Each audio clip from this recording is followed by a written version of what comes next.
All right, let's get started with section 2. Here is the focus question. In June 1914, the assassination in Bosnia of Archduke Franz Ferdinand, heir to the throne of the Austro-Hungarian Empire, started a chain of events that engulfed Europe in the most devastating war the world had yet seen.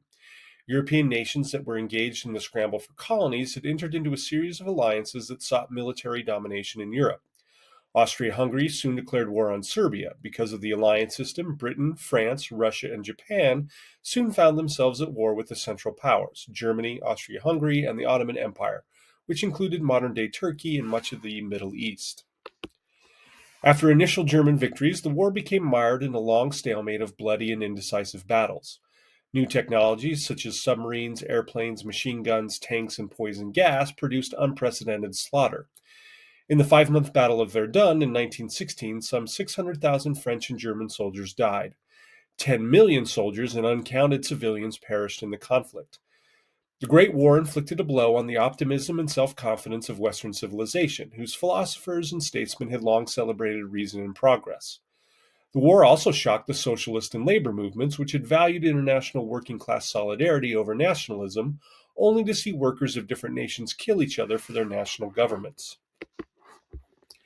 Americans were deeply divided over the war. Many Americans sided with Britain, associating it with liberty and democracy, and Germany with repressive and aristocratic government.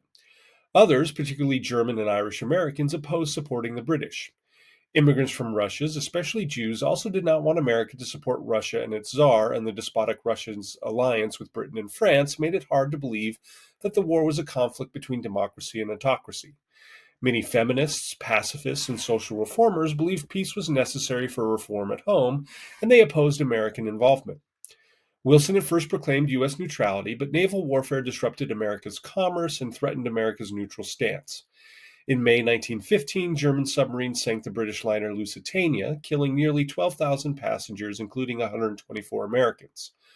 Wilson protested strongly, and Americans were outraged, giving support to those who urged America to prepare for war.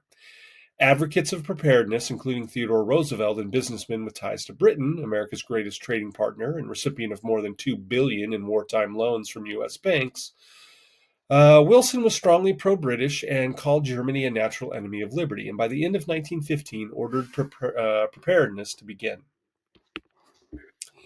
In May 1916, Wilson's preparedness policy seemed to have worked, as Germany suspended submarine warfare against non-combatants, allowing Americans to trade and travel freely without requiring military action.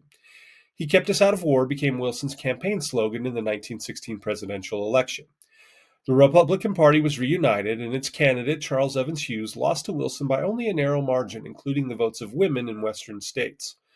Wilson acted quickly. On January 22, 1917, Wilson called for peace without victory in Europe and expressed his vision of a world order including freedom of the seas, restrictions on armaments, and self-determination for all nations, large and small.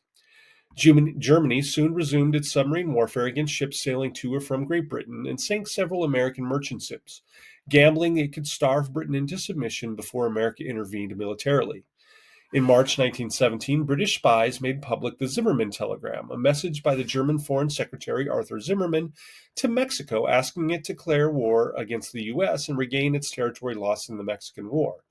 A revolution in Russia that opposed the Tsar and established a constitutional republic made it seem plausible to believe that the U.S. would be fighting for democracy. On April 2nd, Wilson asked Congress to declare war against Germany, which it did with a small minority of dissenters, in order to make the world safe for democracy.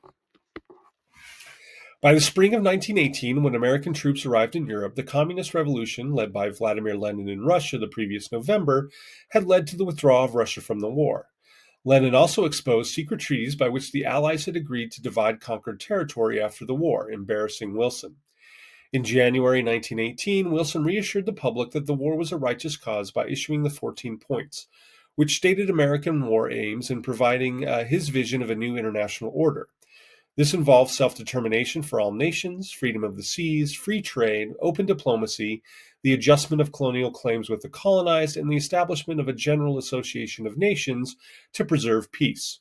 Wilson believed that this organization, which became the League of Nations, would act like the kind of commissions progressives had established in America for ensuring social harmony and protecting the weak.